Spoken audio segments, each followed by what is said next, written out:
home to the 260s dedicated high school athletes and fans.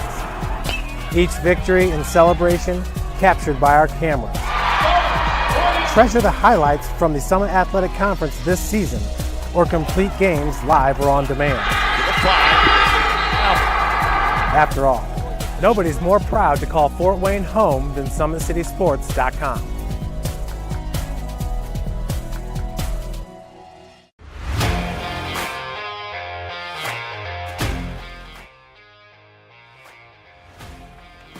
I just want to be the best in basketball. So I want to be the greatest of all time to play women's basketball. So I just know there's people out there working just as much as me. So I just want to keep working hard and keep that intensity going. And so one day I can pursue my dreams of being in the WNBA and playing overseas. So I just want bigger things to come in my life.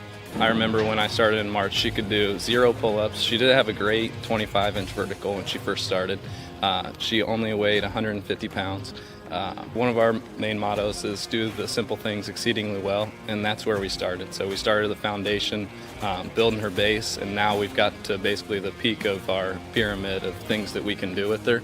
So we didn't skip any levels. We did all the basics, and she got really, really good at them, and that's what's led her to become as great as she is at basketball and performance. I've watched her grow, the confidence-wise, the strength-wise, the jumping ability, her footwork. It's really amazing to kind of watch for a girl her size, being 6'3", 6'4", to move like she can move and do the thing and be as agile as she is, along with the strength. Thank you for watching Summit City Sports. To help broaden our coverage, we're asking you to become a monthly sponsor to our Patreon account. We produce weekly highlights and live video broadcasts. When the Homestead girls golf team won its first state title in program history, we were there. When Fort Wayne brought back 3 state titles in cross country, we were there. We believe in sharing positive stories and setting the standard for how high school sports should be covered. Join us and donate today. At the University of St. Francis, you'll find everything you need to succeed, from business, nursing and science, to the arts, all with a 99% career success rate. You belong here. Here. Here. I belong here.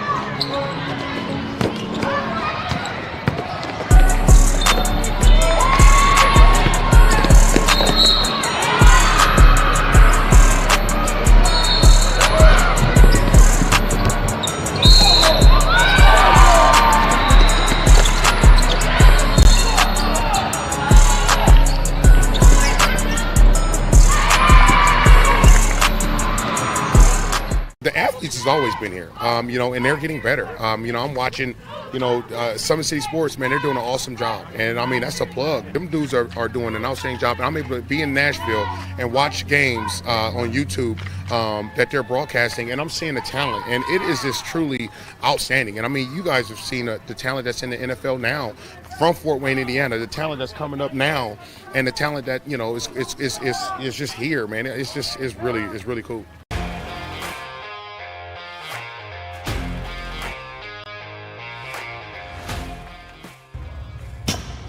I like to stay active. I try to come in here at least 3 times a week and just get my 1-hour workout in. Since September, I think I've put on 22 pounds of muscle. I think my vertical has gone up plus 5 inches. I've gotten a lot faster since then too. I can hit the ball further. In football, I can push people around more. It's basketball easier too. Just being stronger just makes everything easier. Brandon started with Gym Rat's basketball training. After one of the sessions, he came up to me and he wanted to know if he could do more. So Brandon started the EDGE program in November, in addition to the club training he was doing, because it offers personalized programming for his athletic goals. PSN Performance uses a long-term athletic development pyramid. At such a young age, it's really good for Brandon to set the foundation of athletic development. Since he is in season all year round, he has to be ready for all the physical demands. So he does a lot more strength training, just because in basketball he sprints and cuts a lot. In baseball he's doing a lot of sprinting. In football he does a lot of sprinting and jumping. So preparing. Welcome inside the Sport One Parkview Ice House, everybody. We are here for another week of high school hockey here on Summit City Sports. And it is Cancer Night. We'll turn it down to the PA here for our ceremonies.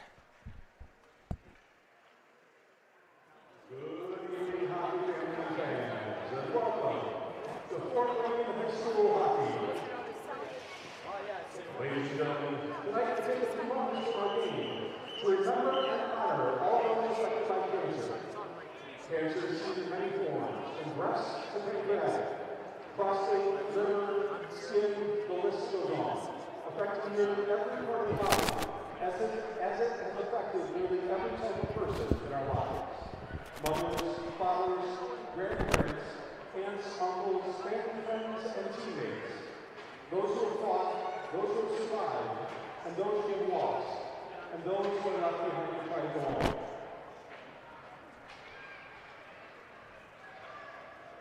As part of this event, we've been selling raffle tickets in the lobby with the drawing to be tonight.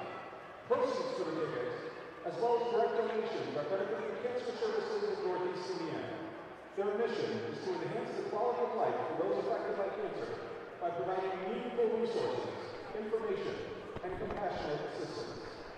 Nearly all programs are provided free of charge. From support of counseling and advocacy to durable medical equipment, wigs, support strength promotion, financial assistance, and education programs that help the world to all, regardless of their ability. These programs and services are supported entirely by charitable gifts. This year, we have raised over $4,300 for cancer services.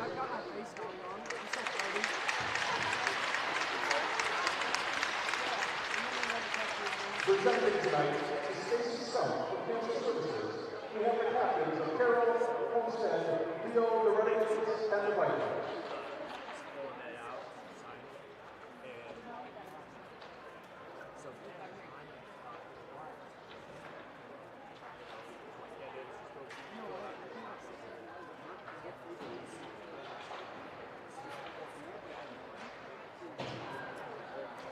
Ladies and gentlemen, please join me in welcoming Stacy Stump from Cancer Services.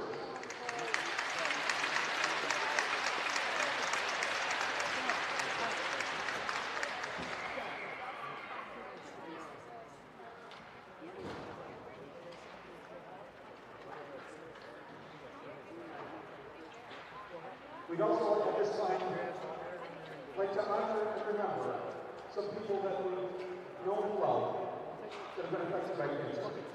Starting here at the Story Group with survivor Marcus Lamont.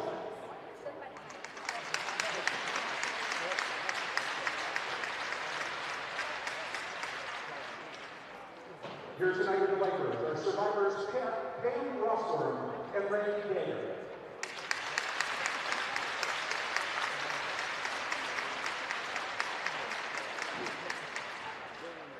Absent, but in our minds, is fighter Janet Mansueto.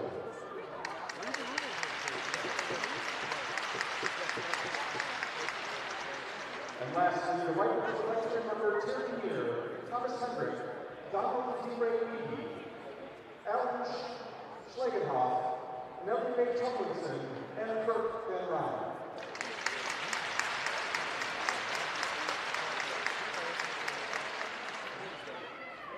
Here tonight with Carroll are cancer survivors George Schur, Erica Overbay, Carolyn White, Randy Furrow, and current fighters Donna Pratt and Sarah Patterson.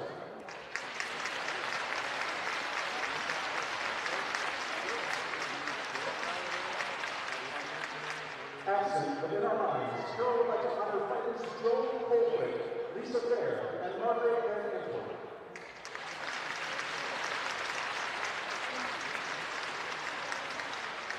Carroll would also like to honor survivors Six Small, Sean Edgar, and Ken Cartel.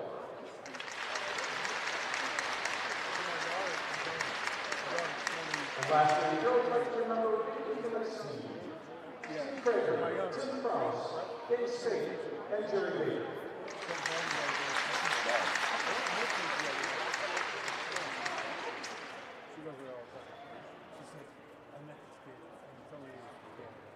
And now we ask that the players rise. Ladies and gentlemen, rise as you are able. Remove any head coverings for the playing of our national anthem.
So as we get set here for our warm-ups and the start of the game, where's my notes here? There we go. So this is week number 13 here in high school hockey, and to get things kicked off is going to be the Fort Wayne Vipers and the Carroll. Oh crap! I wasn't gonna say anything. I was gonna see if you noticed. Closed my program out by turning off my mini recorder, so shut everything down. That's so tragic to hear. I'm very saddened by that. Oh wait, that's the away team. So give me 1 second while I switch these around. Thank you, Joe. You're welcome. You're welcome. All right, let's try this again. All right, so week number 13, not the Columbus Mavericks and Fort Wayne Spacemen, rather the Fort Wayne Vipers and the Carroll Chargers getting things underway here in week number 13. Yeah, you know what, Brandon? We've got ourselves an interesting one here because the last time these two teams played, if memory serves correctly, it was not close. It was 3-1. That seems wrong. Well, shots on goal were 54-19, so that's why it didn't seem very close. So we'll see. The Vipers, though, were very short-handed in that game. They were without a couple of their key players. They've gotten some of those guys back now, of course. So we'll see if they can put in a better showing this time around in terms of, actual on-ice product. You know, the result, 3-1, not too shabby. I think you'll take that. But you know what? It's going to be a tough task. Obviously, we know Carroll. Carroll absolutely steamrolled Homestead last week. No need to sugarcoat it. Absolutely dismantled them, 37-5 in shots on goal. So Carroll kind of really getting back into gear here right now, I think. I think they're starting to roll again. You know, kind of had a little bit of a lull there going into the Christmas break. They've come out hot since then. But the Vipers have been as well. You know, they obviously came out with the win last week in the shootout against Leo. A terrific comeback from them late in that hockey game. They beat Homestead, which also I think required some extra time to work with on that. So the Vipers, you know, they've shown they can win these close games. They are a team that has consistently, I think, been improving for the most part throughout the season. You know, there are waves for any team. But I think the general trend line for the Vipers continues to point up. So we'll see what they can do here. I mean, this would certainly be a big statement if they were able to knock off the Chargers here, put that first number one in the loss column for Carroll in almost 2 full seasons now, at least in terms of regular season play. So we'll see what we get. If Rossworm plays like he did last week, I think they've got a good chance. We'll see what Carroll opts to do in net. I would assume it'll be Van Antwerp, but you do never know with these kinds of things. They could change. So I don't know. I guess that's just kind of my quick heavy-hitting analysis for you right there, Brandon. I think we definitely have the main event of the evening here on tap in the first one, though. And honestly, you know, considering how Leo has played against Carroll and how it's gone for them, this honestly is potentially turning into the game of, the last 3 weeks here. The Vipers, the team rounding into form. I still kept them at number 3 in my latest power rankings, but some people would probably dispute that. Indiana Hockey Illustrated actually had the Vipers at number 2. But I'm trying to keep it more in focus on who I think's got the best chance to win the city championship. And so that's the reason I'm a little more hesitant to switch some teams around. But we'll see how it goes. I would say if the Vipers win here tonight, I think that is a pretty clear-cut case for them to be number 2 next time around here in about a week and a half. But we'll see what we get. Obviously, you know, we still got 45 minutes of hockey here to settle things up on the ice. We can talk about it as much as we want, but the teams are going to have to do it down there before we can say anything more up here. On a side note, just looking at the schedule here, next week is the last week of the regular season.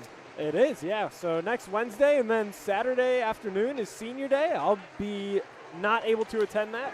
And then, yeah, playoffs coming up. City championship is like February 17th or something like that. So we are coming up very quickly. And then it's state, which we should actually hear.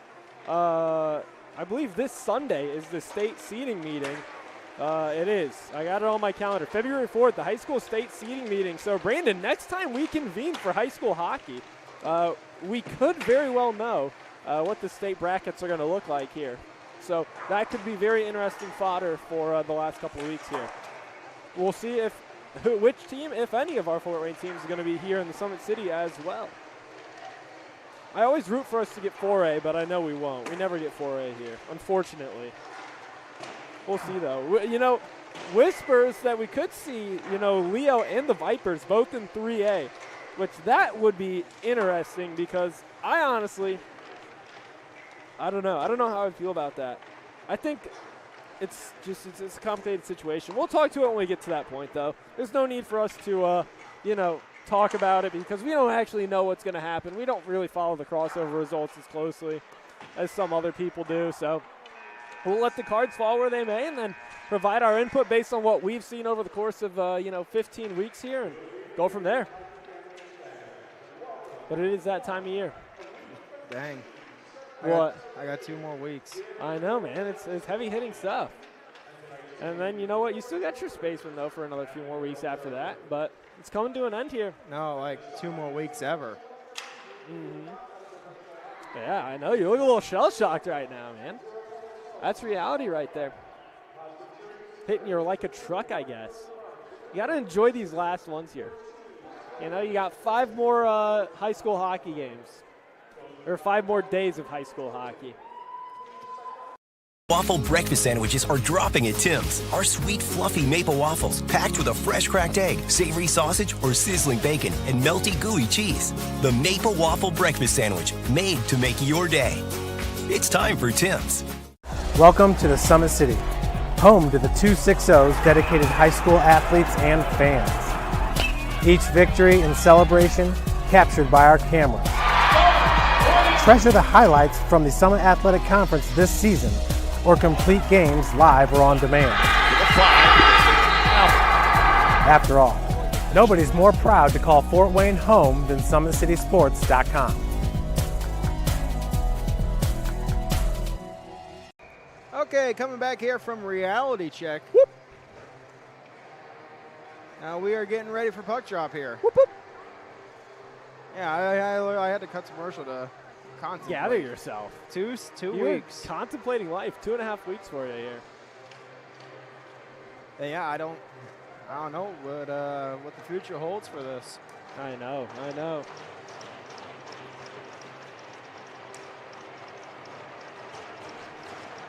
All right, big game here tonight. I should probably get on my control panel here. Yeah, All you right. might want to. Yeah, I'm sorry. There. Okay, come on. Taking our time here. There was a lot of this going on during my tech games this weekend. The referees have not been having anything to do with, he might have a mouth guard problem, actually. That might be his holdup. I've never seen them give someone for a mouth guard. It's pretty rare. Yeah, he must to be not honest, have one at all. In all honesty, I thought they stopped enforcing that rule. Yeah, he's got to go to the locker room. He must not even have one with him at all, which is very bold to not even have it with you. I mean, I never had mine in when I played goalie. Well, you're a goalie. It was still required for us to be on the ice. Yeah, but they're not going to be looking into your cage and seeing that, you know. You'd be surprised. Here's Braun, who dumps this into the zone here. Oh, so real quick, Brody Burge, while we're on the Carroll team here, real quick, though, out to the point.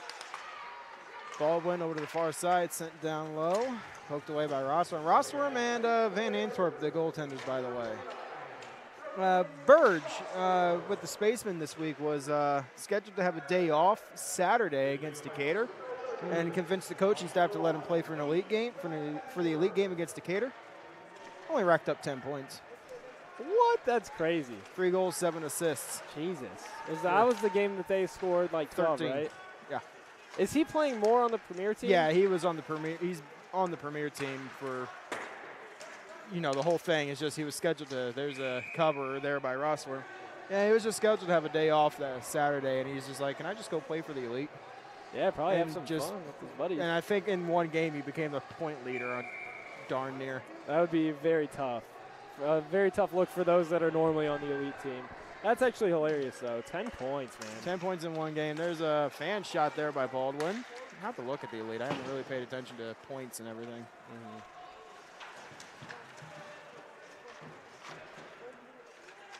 Loose puck picked up here far side. It is poke checked by Watson. Cup can't handle it. It rolls out of the zone as Williams goes down. As this one is out of here, and it is not retrievable because it's actually under the bleachers now. Wow. Look at that real quick, actually. What are the odds of slipping it in there like that?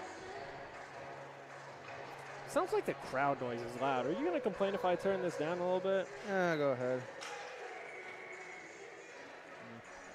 I don't know. I don't even know if that really did anything, but maybe I'm just used to the Indiana Tech people thinking we're in a library and just not turning the music up at all. Well, except for like homecoming day. That's when you really get them out there. Ormsby goes up for Van Ryn, going to the far corner. Still looks dark on the camera. In front, we got the late penalty coming up here. First power play of the game. It's a hooking call.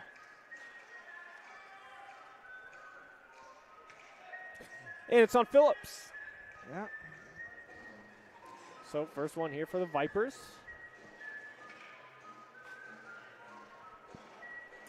Oh, that's so good.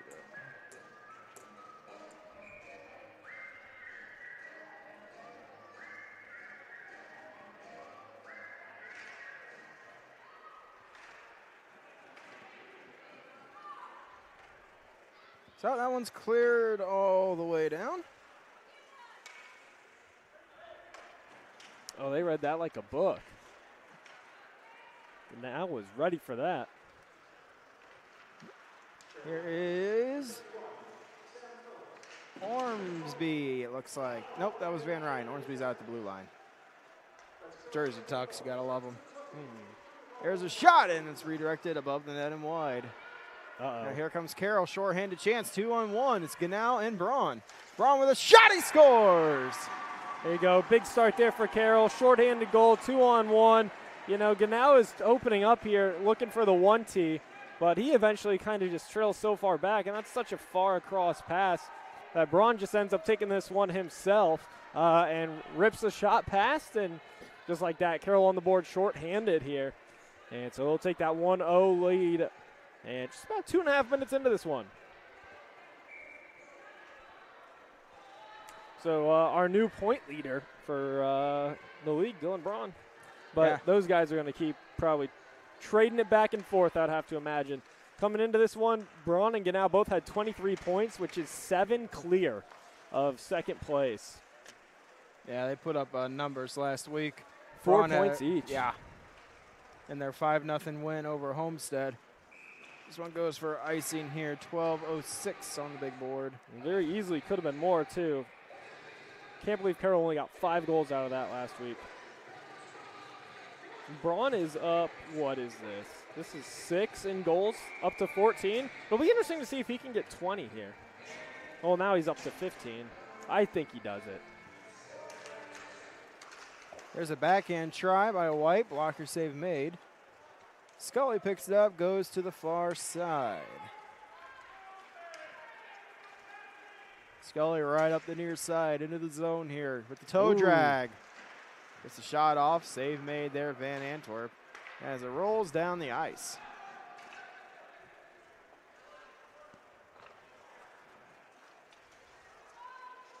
Oh yeah, Burge up to 14th in the scoring race for the elite spacemen in one game. 14th in like the team? Scoring, yeah, the team scoring. Averaging, 10 points a game, considering he's played the one. Only 2 players are above a point a game, actually. Really? Have a look at the Premier, see what they're doing.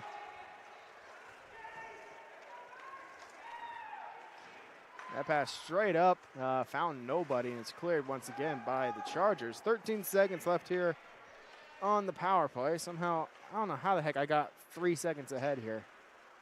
3 seconds is not that much. I've been way more off on the clock before. It's not going to be perfect. Yeah, but I started at the same time that they dropped the puck, so something's not right. Sometimes they're still on the trigger. That happens to me usually. Because they're just slow to start it or slow to stop it. Uh-oh. So this one's picked up near side by Carroll. They're working it down the near side over the line here. Cup takes it over to the far corner. Drops it down low, looking for Pedersen. Watson sends it back around far side, held in by Kraus. Sent down to Braun behind the net.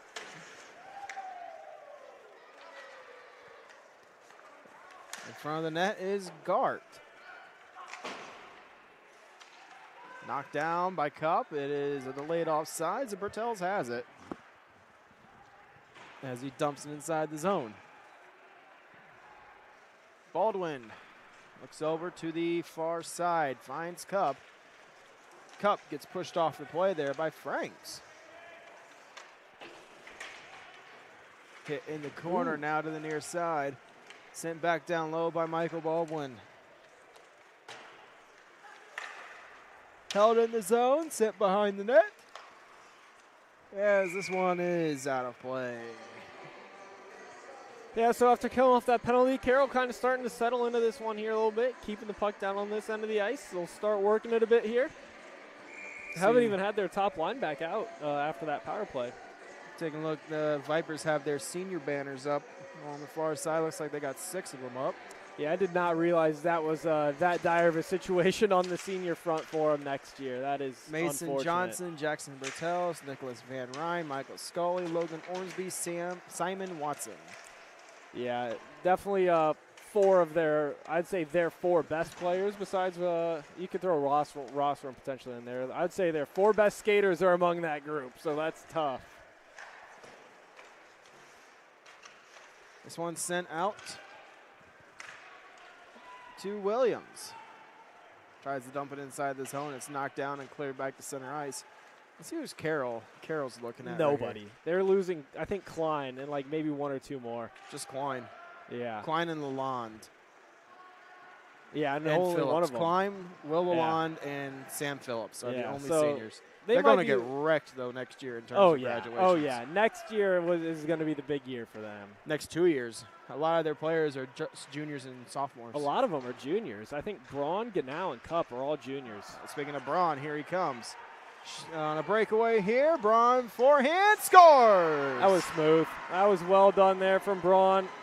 But nothing new from him. And picking up right where he left off last week after scoring 3, he's already got 2 here. We're not even halfway through the first period. Able to go on a little breakaway action here. As we follow this, just pokes it off. I think that's Watson right there and sends himself on the breakaway. Nice little move here, a little fake. Ooh, that was nice. That was smooth with it. A little backhand cut back across to the forehand and slide it past Rosser. Really nothing he could do about that one. As you get Braun coming at you 1-on-0. Just if I would not like my odds in that particular situation. I tell you, I'm looking at the other teams here. Another team that's going to get destroyed next year in terms of graduations, Leo. Yeah, I knew you were going to go there as well. I mean, that's really the only other answer. Carroll and Leo are just going to be devastated in terms of graduations in the next 2 years. Yeah, you know what? My takeaway, though, from the whole graduation situation is, next year is going to be a pretty dire situation out here. It's going to kind of be a rich get richer situation with Carroll and Leo, considering the Vipers are losing, like I said, probably their 4 best skaters. Homestead, pretty much status quo, I think. I think they're losing a couple more of their higher-end guys. So, yeah, I think we might be already looking ahead to the following season in terms of restoring any sense of true 4-team parity. Our 2 goaltenders playing now. There's a shot off the helmet of Rossworm. It was ripped off the helmet, too. Our 2 goaltenders playing tonight are going to be our most seasoned goaltenders next year. We are losing everybody in terms of seasoned goaltenders. Gould, Doherty. There's a penalty coming up here along the near side, and it's going to go on the Vipers. And Baumert, Gould, Mulholland. Doherty, Mulholland, Baumert. Kloffenstein from the Renegades. I think he's been up in the varsities. I could have sworn he's been. But yeah, all the senior season goaltenders are all graduating this year. Next year's going to be interesting for goaltending. Yeah, we'll see what Leo's got with Demarest. He's got limited appearances. It was obviously did not go his way. Last time they played Carroll, but I wouldn't put that on him. And then he played well in that game that was kind of essentially just a garbage time after it was 5-0 in the first half of the first period. So we'll see. I think the only question mark for Leo next year is going to kind of be what it was for Carroll this year, and that's going to be the goaltending. And Carroll is obviously gotten that question solved. I'm told Van Antwerp's, looked very good in the crossover games. Obviously, we can really only get so much of a sense of how good Van Antwerp is when we see him, face, no more than 15 shots on average. And that might even be a little bit generous. So hard to evaluate too strongly when you're seeing that limited volume. But all indications are, based on their crossover record and what I've been told, it's that he's, the real deal. So that's good for them. We'll see what Leo can answer that back with. But, yeah, next year is probably, in my humble opinion, is going to be very much more of the same, probably to an even stronger degree than it has been this year. So take what you want from that.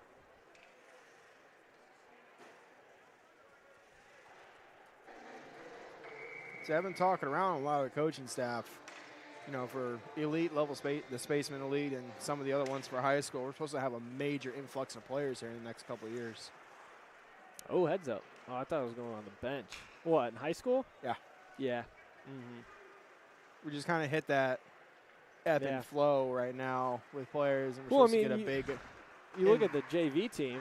They got a big roster too, and they're pretty good. So I wouldn't be surprised. There's a shot save made. Rebound pops out as it's picked up Ormsby. He backhands it down the ice. That was always kind of the initial plan when we, you went back down to 4 teams anyways, was to do that for 4 or 5 years and then reevaluate if you might be able to expand back out when the numbers went out. It sounds so from what they're saying. Just a numbers game back in the day. From what they're saying, we might be able to have enough players to go back to 6 teams.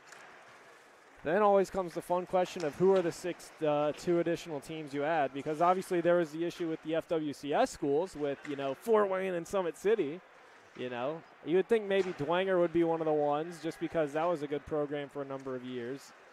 So, who knows? Krause drops it off. It's intercepted by Gart. Goes back around for Braun. Those are obviously questions that won't be answered during your time here, unfortunately. What do we have here? Nets off. Nets off, yeah. I think Krause is getting ready to rip one. He kind of bent over like, oh, dang it. I think he was getting ready to rip one. Yeah, maybe fortuitous there for the Vipers. It's already 2-0, man. We're not even through the first period yet.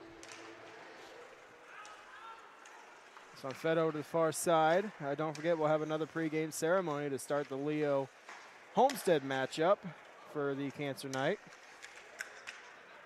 as it's worked out here to center ice. Yeah, last week's hero, Evan Brenner. I watched that replay again, man. That was so nasty.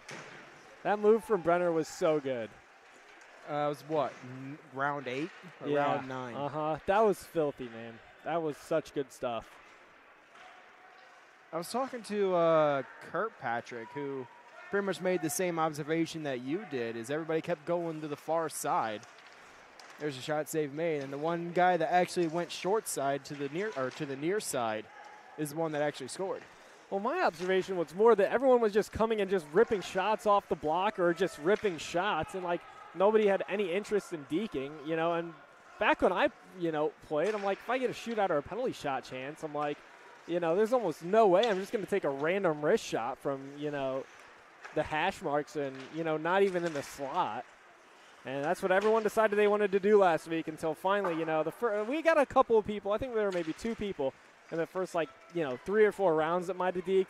Didn't go well. And then everyone's just skating in down the left side, ripping it off the block or ripping it off the stick or the pads. And finally we get Brenner coming down the right side, pulls off that nasty move. And then what do you know? The player for Leo comes down, just does the same old wrister and, didn't score. I'm like, shocking, man. I can't believe that, what hadn't worked for the last 7 rounds didn't work again. And the thing is, I was reading the rules with Tom Bunn after the games. They would have to go through every single player in the roster, obviously minus the goalies. Yeah. They have to go through every single player before they could even repeat a shooter. In soccer, they make the goalies kick. They'll make the goalies that would be take interesting. It makes for very good. It makes for very good moments in soccer when you get the goalies out there taking a penalty kick against the other goalie. You just run out of shooters. You got to send your goaltender out. Yeah, can you imagine getting Rossworm with, a player stick in his hands, just, waddling down the ice with the pads on? That'd be pretty funny. All right, I'm voting for a rule change. We need to talk to Tom. Yeah. It's got to include the goalies. That'd be funny. Connor McKinnon, when we used to play, if he would have ever had to do that, I bet he would have scored. I mean, that guy, would skate out sometimes, Parker, too. Playing Pontoc. I guess Parker is a stud in adult league, by the way. He actually skated out for us one game when I was playing for Summit City. We were a South Bend crossover game. He actually skated out, played defense. This was back when he couldn't skate very well on a player skates, but I think roller hockey really got him going on actually skating out. That's all speculation. So yeah, like I said, we need to talk to Tom. Shootout's got to include the goaltenders. That would be kind of funny. I honestly though. That aside, if we ever got to that point, it would be incredibly painful to have gone through all that and still be tied. This one's worked down the ice. Got a 55 seconds remaining here on the power play for the Vipers. We've really been bringing back the high school hockey podcast tonight. We're kind of going back to a lot of what we spent time doing in the middle of last season. Just kind of chatting. Here's Braun with it. Off the wall. Played now by Bertels.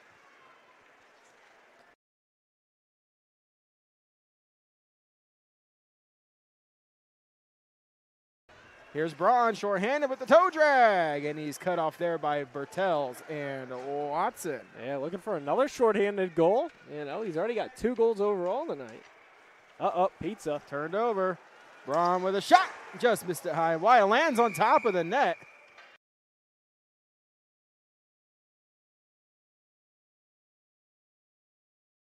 And boy, his whistle down as I accidentally hit the wrong button. Hate that. Hate it. So, yeah, I think I talked to you about this. But going back to that shorthanded goal, that rule with the PWHL. Oh, yeah? The jailbreak rule, as it's called, has, like I said, every time I've seen someone bring it up, it's really split the hockey community. Where if you score shorthanded, the penalty expires. It's done. It's be no different than a power play goal. I would support that. The only time I don't really would support it would be a 5-minute. That to me, that would be the only exception. Yeah, I would agree with that part. Because it would have to be aligned with the power play. Yeah. And we got another penalty. Just as Carroll returns to full strength, they're going right back to the shorthanded. So one of these games. Come on. Why are you... Oh. My computer is not cooperating tonight, ladies and gentlemen. Man, you really freaked this thing out when you turned it off. It's unfortunate. It's not wanting to cooperate. That's upsetting to hear. I regret the error. I mean, you were just moving something out of the way. Bumped the recorder. It's not like you did it on purpose. I know. It's just unfortunate. It's the second something gets... As a shot out of play. The second something gets breathed on, it shuts the computer off. It's ridiculous. I was going to say, hey, at least now we know what that issue was, a month or 2 months ago whenever that happened. Yeah, and we had to shut the game down. Yeah, at least now we know. But it would shut down. We weren't even touching it, so maybe that doesn't make any sense. That one's redirected above the net and wide. This one fed over to the near side here, as it is. A tie up. Worked free, and we got another penalty. Let's go. It's on Carroll again, too. Yep. High sticking.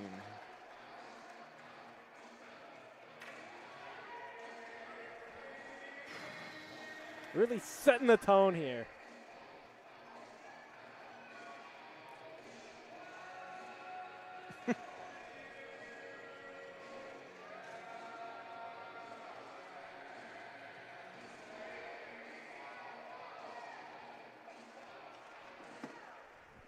So 5-on-3 power play here. This one rolls on net. Yeah, this is a very big opportunity here for the Vipers. 5-on-3 for over a minute and a half, and they're down 2-0. So this is late first period as well. This is a prime opportunity to really kind of put some life back into this one and get themselves on the board here. Bertels to Ormsby. There's Phillips for a high sticking. This one's sent down the ice. Rostrum comes out. Uh-oh. And Braun reads it perfectly. No. Oh, my goodness. Oh, my. He walked the goal line. Braun read that thing like a child's book. There's a shot save made there by Van Antwerp. That would have been a worst case scenario for the Vipers. That would have been, whiffs of, last season. Here's Braun again. He's looking for another one. Oh, he should have just there by Ormsby. Yeah, see, you know what? If he wouldn't have tried to cut into the middle there, he would have been fine. He would have just taken it to the outside. He would have been right around him, unopposed on net, and probably scored again. But he's got to try and cut it into the middle every time. They all want to try and cut it into the middle. Hardly anybody ever wants to just stay on the outside these days. Especially these faster players. Like Braun, there's nobody out there that's going to match him stride for stride if you try and go around the outside. It's not going to happen. Just stay to the outside and drive the net. Frank's a shot. Especially with how high up in the zone he was. I mean, he was just below this Parkview logo. I just don't get it sometimes, man. I really don't. It's cleared down the ice. And Rostrum plays it with 20 seconds to go. As the penalty for Ganau expires now. Just a 5-on-4 power play. There'll be just a couple seconds of carryover time here for the Vipers. Barring they score in the next 5 seconds. Brenner fed over to the far side. Williams gets it over the blue line, and that will do it. After the first period, it is 2-0 Carroll here on Summit City Sports. That count. Sports looked a lot different back in 1952 when Jim Kelly opened his first dealership in Fort Wayne. 70 years later, that original dealership has grown into the Kelly Automotive Group with 14 brands in 3 locations, including our new Fort Wayne Auto Mall and Kelly Chevrolet on Lima Road. Fort Wayne continues to support our local teams and businesses. Thank you for 70 years. We could have never done it without you. Visit us today at drivekelly.com. Anderson Heating and Air, locally owned and operated with over 50 years of experience. Call us today and get a free quote on a brand new furnace and AC, financed and available. Don't wait. Call us today and sign up for a maintenance agreement and stay cool. Our maintenance agreements will ensure that you're first in line if you have an emergency, and we'll send one of our service techs out for cleanings twice a year.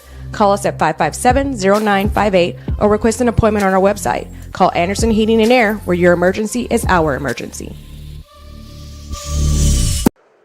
Back here at the Sport One Parkview Ice House, gearing up for the second period. After the first, it's 2-0 here. We got a few penalties. Carroll, neither team has a power play goal right now. Looks like Carroll has 4 penalties against. Yeah, 4 penalties against. So 4 power plays for the Vipers. We have only 6 seconds left. Yeah, and that one. And despite those penalty numbers, Carroll with 14 shots, the Vipers, with just 3.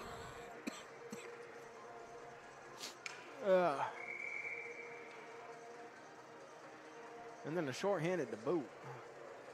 Yeah, it was tough. Very much could have been a second shorthanded goal, too, for Braun right there. There we go. As the puck is down, and, well, down the ice, too. We are back to 5-on-5 here.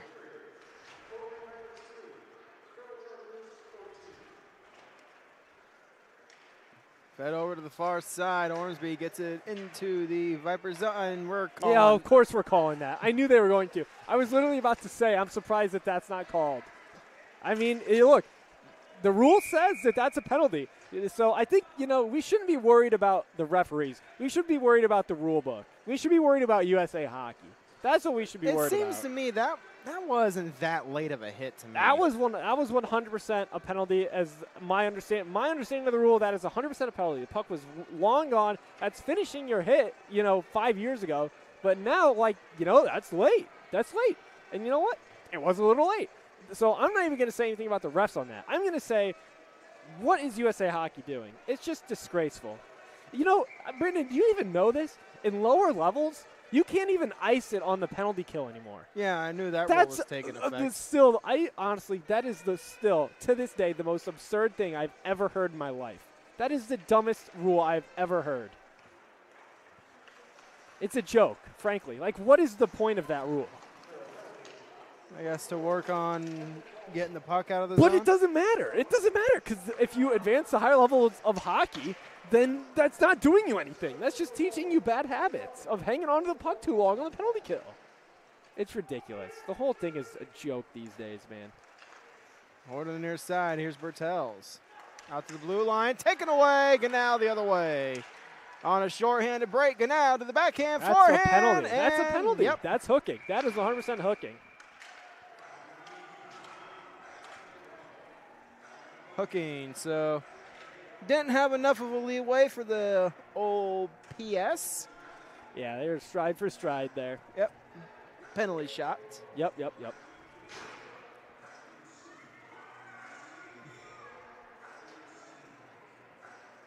If we're going to be calling a bunch of penalties,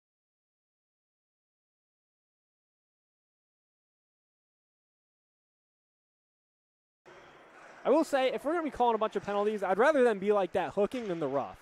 You know, like at least the rough, like, you know what? Yeah, like that's legit. Like that should be a penalty. That roughing one, man, I still just think that rule is so silly. Granted, I understand, you know, late hits, but Absolutely. that was within like a second. Yeah, and if you, like, crush the guy, Whoa. too, if you crush the guy, like, again, I get it. But, like, that was just finishing a hit. No one was worse for wear for that. That was just a standard hit. You know, puck was good. Just whatever. Here's Franks with a shot. Pad save made. Smart move there to try to bounce off the pad to Brenner. Yeah, it was very well done. Here's Ganal and Braun the other way. Ganal to Braun, and it got redirected. It's 4-on-4. It's 4-on-4. Cartel knocks it down here. Cartel in the corner, gets it to Braun. As Braun is tied up with Watson. Seems like the Vipers are really trying to keep Watson out there against Braun. It's just that physical presence. This one dumped into the Carroll end here. Klein with it here, gets it up to Cup. Sends it into the zone around over to the far side. Shearer will pick this up, out to Kraus. Kraus carries it below the line. Carroll on the power play. Klein to the far side. Finds White. Sent back to the near side. Watson's there for the Vipers. Turns it over in front. Oh, now it's behind the net to Cup. Out to Phillips.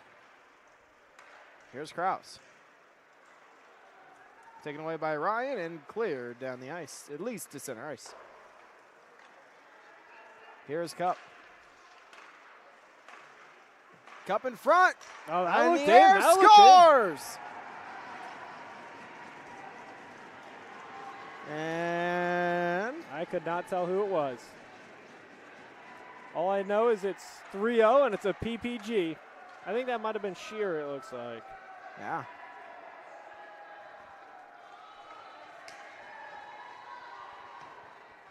No, I realized when it got turned over behind the net. It's how you can always tell. You never know. You'll never know where a broadcaster's from, except for one thing. You always know when someone's from the Midwest. Why? Oh. If they go in the middle of a broadcast, you know they're from the Midwest.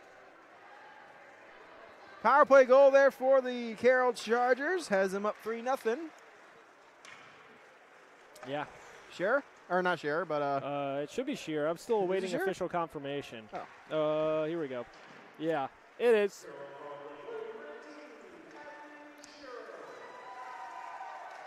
Fed in front. Tip hit the outside of the net. Rolls out to the point. Here's a wrist shot. Redirected in front. Loose outside the crease. Picked up now by Overbay. Here is Ormsby.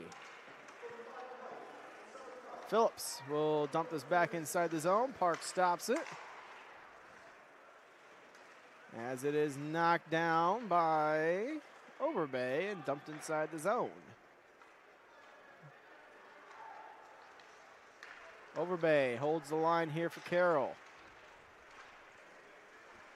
Loose in the high slot, picked up, and it is held in by Lalonde. Lalonde weaving his way down low, gets a good stick lift there from Bertels to break up the chance, and he'll just send this off the glass out to Ormsby. And now it gets floated into the Carroll end. Baldwin with it. Feeding up to the near side for Lalonde. Looking for Lalonde. Does it miss the pass? Picked up now by Scully. Scully into the zone here. Tried to get the shot on, but it was redirected. And now Patrick Lalonde gets it inside the zone.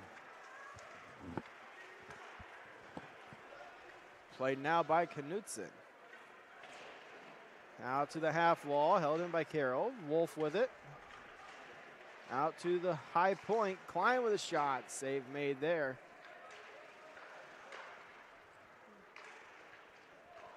Yeah, that's one. Carroll back on the power play here. They're third. Obviously, they are 1 for 2 so far. Just scored one.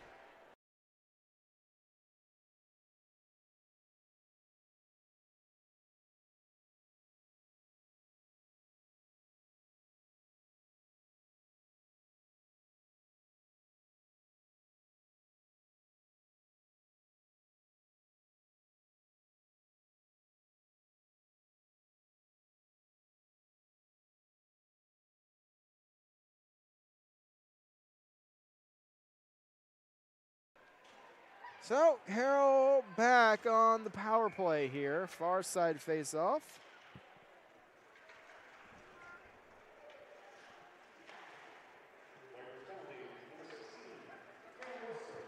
Is Whistler who took the penalty. There's a shot. Redirected wide. Cup far side. Out to Genau. Genau down to Cup. Taking a look at the options. Goes to the slot. Now down to the near side for Braun. Braun with it. He's tied up. Still maintains possession. Goes out to the point. Here's Genau. Down low for Cup. Feed across. In front. Save made. Loose outside the crease. Braun trying to come away with it. Gets a pad save there by Rossworm. Not gonna lie, Brandon outreached for my pen. I thought I was gonna have to be writing another one down. Wide a shot. Save made. Pops in the air. Rossworm gloves it down. So the Vipers able to hang on there. You know, the Carroll has a couple looks, a little scramble in front of the net there, just couldn't turn it into a goal. And so Vipers hang in there. 1:11 still to go here on this power play for the Chargers.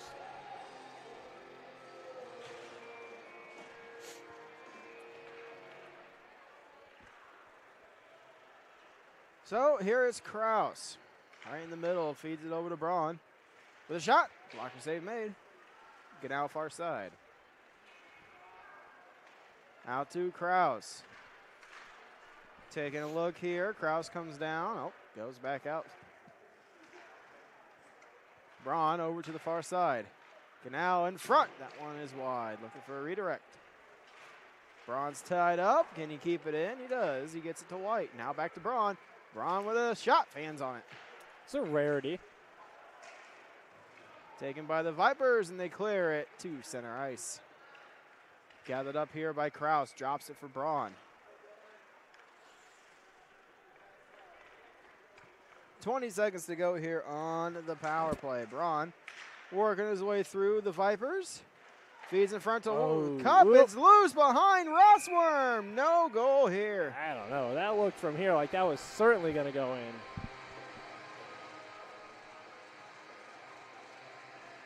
Good for them, though. Good for them. Down to the last 12 seconds here of this power play. That's probably going to just about do it for Carroll. They're putting a 5-on-5 line out there now, so they're kind of waving the flag on this power play, it looks like.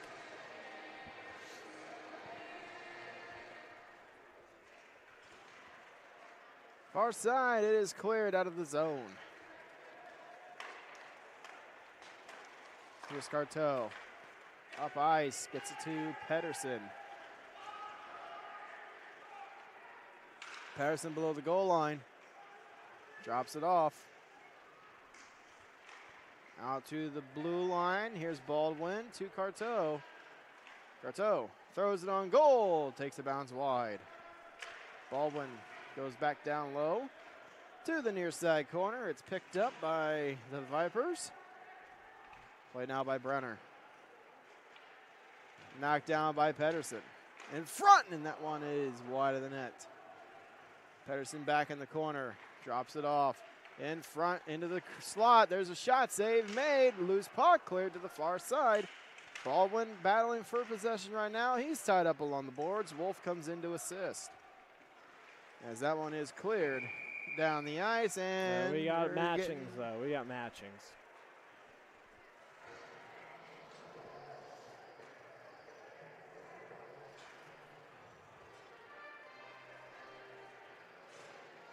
Unsportsmanlike to both.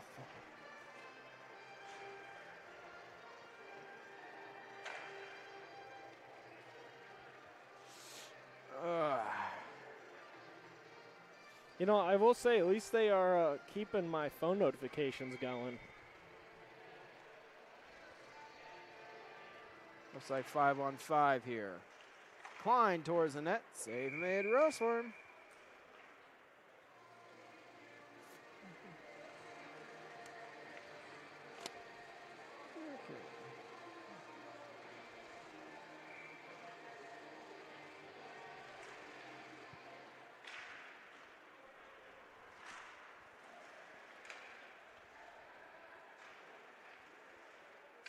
Oof, that's tough. I was just counting down Leo. Between this year and next year, everybody but 5 players is going to graduate. On who? For Leo. Between everybody this year and but next year, that's tough. everybody but Colin Robinson, Jackson Crawford, Ian Demarest, Jonah Haynes, and Riley Murphy. Wow. Everybody else is either a junior or a senior.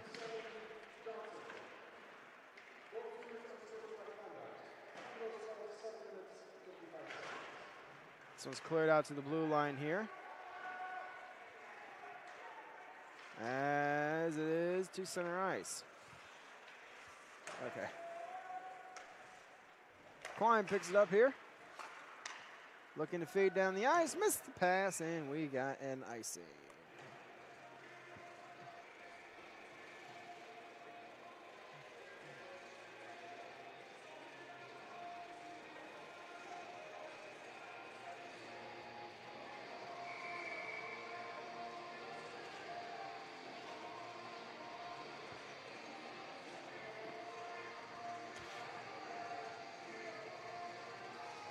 Face off near side.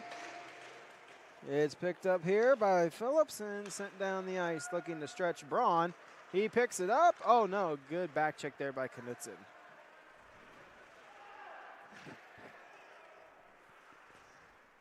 Here's Phillips. Towards the net, blocker save made. It's up into the air, and Ganau has it. Behind the net. Ganau to Phillips. Over to the far side, finds Kraus. Kraus drops it off for Braun.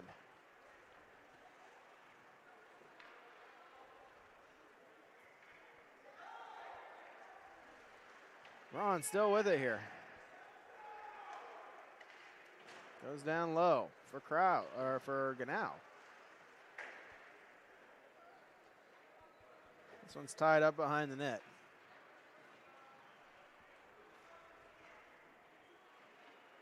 Still tied up. And now it's worked free. Picked up here. Oh, held in the blue line by Phillips. Sent over to the far side. Ganau ties up with Scully in the boards. Worked free out to the blue line. Cup holds it in. And it is to the near side, cleared. Picked up by Kraus. Goes off the wall, finds Braun. Braun gets it back over the line here. 4:33 left here in the second. Braun far side with a backdoor feed, and it's broken up at the last second by Knutson. Van Ryn loses his stick there as he and Carteau collide.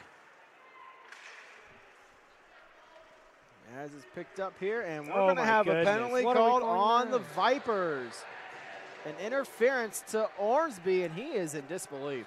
I didn't even see it. I didn't even see what happened. And frankly, I don't want to.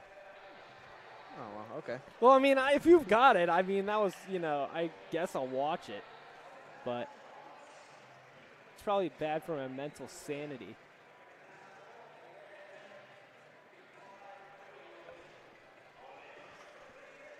I mean, frankly, I think that's kind of soft. I mean, yeah, you know what? Gosh, you know what? I will actually give them that one. I'll give them that one. You know what? Do I think it's a little bit weak? Yes. But, like, given the way they've called it, like, at least if one thing, I'll say they've been wildly consistent tonight, which you cannot say about the officiating for almost the entirety of the month of January. So at least they're consistent tonight. And you know what? With the way they're calling it, that's 100% interference. So that's my official position. It's my official stance on the topic.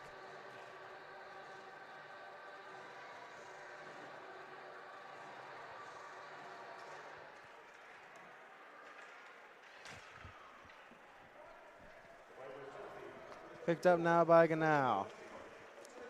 This is their 6th power play. Oh, this is Carroll, actually. I'm sorry. This is Carroll's 4th. This is the 9th power play of the game already. It's not even the end of the second period. I am surprised that wasn't a trip. Here's White. Trying to feed it in front, just outside the crease. Goes behind the net for Braun. Braun. Oh, just do it. Just do it. And the net is off. 3:40 on the big board here. I'll let my clock catch up. There we go.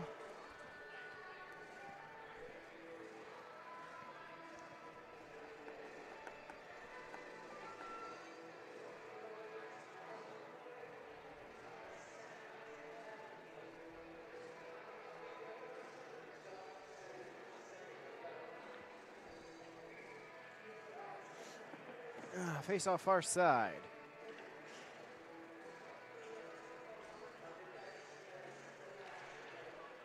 Oh, shit. Excuse me. Almost just tripped. Here is Braun. Backdoor feed in front, broken up here by the Vipers, and they clear it down the ice.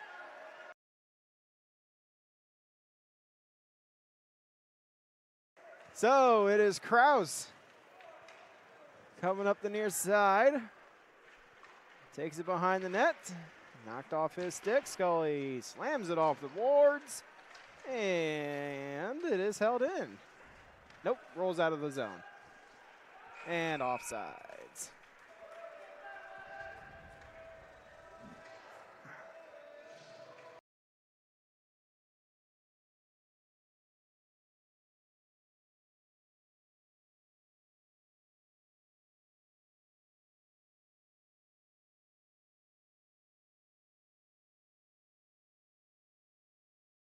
So inside the zone here, Cup with it. Looking to feed it in front, broken up here by Knutson. Out to Ganau. Ganau to Kraus. Kraus back to Ganau. There's a shot. My goodness, No, that's another one. Strike 2 on the Chargers. Here is Whistler with a backhand. Pad save made. Oh, yeah, that's interference. You can't do that. Yeah, you got to know better than that with the way this one's been going. I mean, that's interference any night of the week. You know, you got to know better than that. He doesn't even need to look over at the ref. He knows it's on him. I was going to say, I mean, after he kind of got toasted right there, you know, he recovered it at the end, but yeah, and then takes a penalty. Probably not the finest 5 seconds there of Kraus's high school career.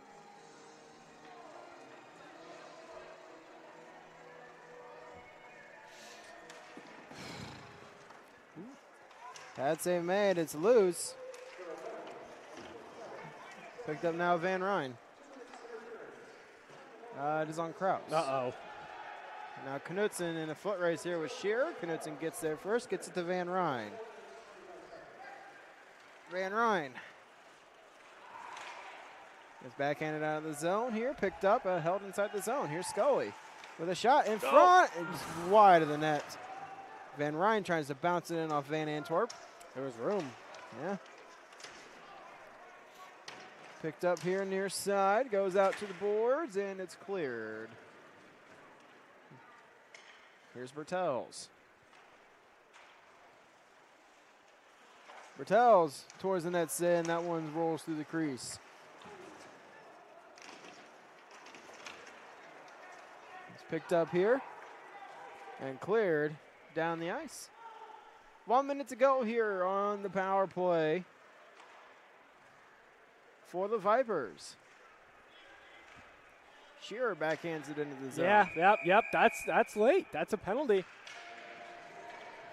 Like I said, at least they're being consistent tonight, man. That's a penalty. How many we had total? I don't even want to know. I mean, gosh. We're going to be approaching 15. I mean, both these coaches are going to end up suspended next week at this rate. That's not even a joke.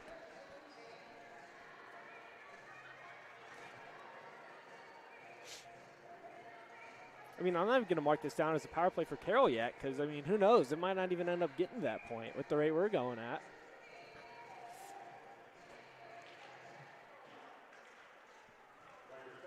Here's Klein. To Braun, down below the goal line. In front, Klein with a shot. Save made, Rossworm. Oh, it pops out. I didn't even see it pop out. I didn't either, but it did. This one's up into the air. Knocked down, and now Braun goes the other way. So we might see Coach Dess on Wednesday. Yeah, we might. There's a shot wide. Held in by Braun. With a shot right into the gut of Rossworm. There's a nice BLT sandwich right there. Blue line turnover. Oh, okay. That's a new one. Yeah, and that didn't quite get into pizza territory yet. More Subway style than Domino's at this point in the night.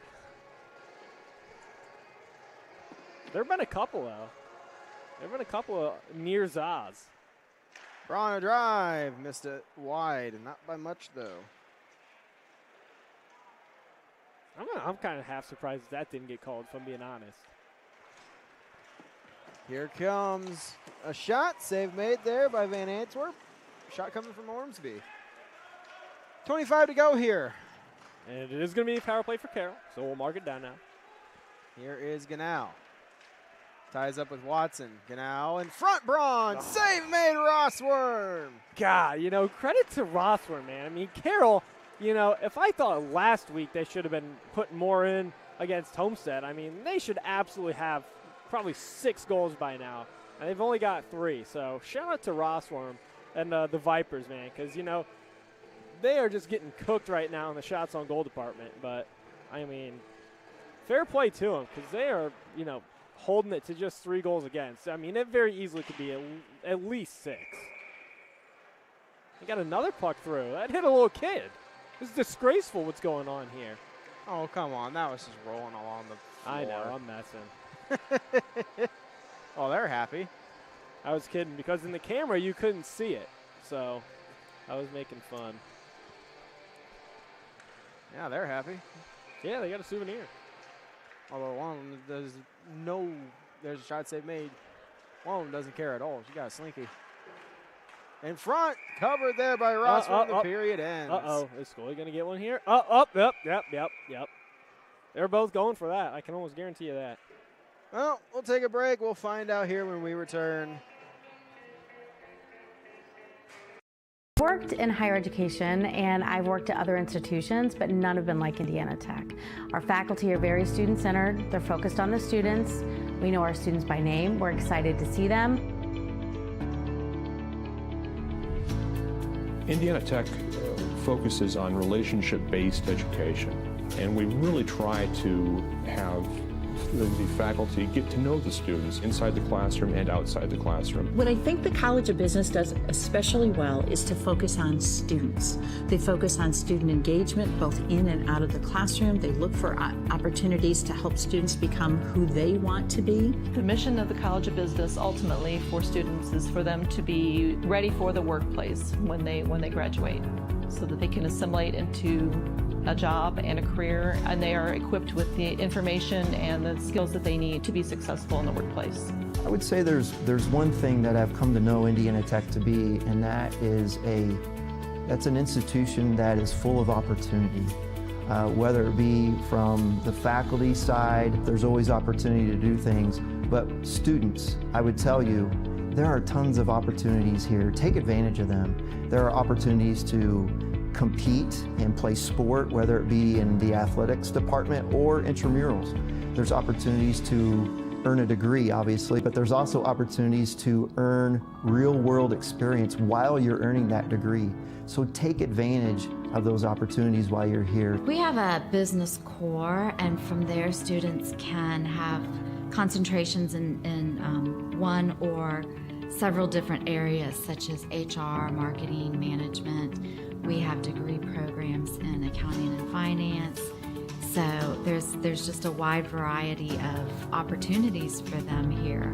We think it's really important at the College of Business at Indiana Tech to get students involved in real-world business experiences right away, because it's never too early to start skill building. We'll bring authentic projects into the classroom for them. They may have the opportunity to work on a marketing plan, to work on a training program, to solve some business problem that's going on here locally. They'll have access to guest speakers. They'll have the opportunity to be able to work on business projects with a local small business. Our internship program is really cool because we start students off with a pre-internship seminar their very first year, so that they learn how to put their portfolio of work together. They begin to learn how their coursework plays into their career. And we also work very, very closely with our Career Center, and there are just a list of jobs available at any given time for our students. We in the College of Business also have an internship course where students can earn credit, actual on-the-job credit, while they're actually doing what they want to do when they graduate. This is a significant position. This isn't just you're there to shadow. This is truly involved. So whether it be at Merrill Lynch, whether it's Parkview Hospital, Micropulse, Steel Dynamics, Zimmer, the list of companies is endless where we've had these in play. And every single one of the students that picks up one of these internships goes on to either an offer there or catapults from that internship into the workforce, into a position that they are more interested in. We do an annual survey here of our employers, and we know that our students routinely do very, very well, and they're employed in all different kinds of industries and sectors. They're in profit organizations, nonprofit organizations, they're in healthcare, financial services, and they do very well. And I think a big reason of that is because we look for that engagement. Students in our classes get to learn about project development, proposing ideas, marketing their own ideas, everything from helping a company with a startup project to creating a growth strategy. And I think that's really exciting because our students in classes right now are supporting their peers in starting businesses and marketing.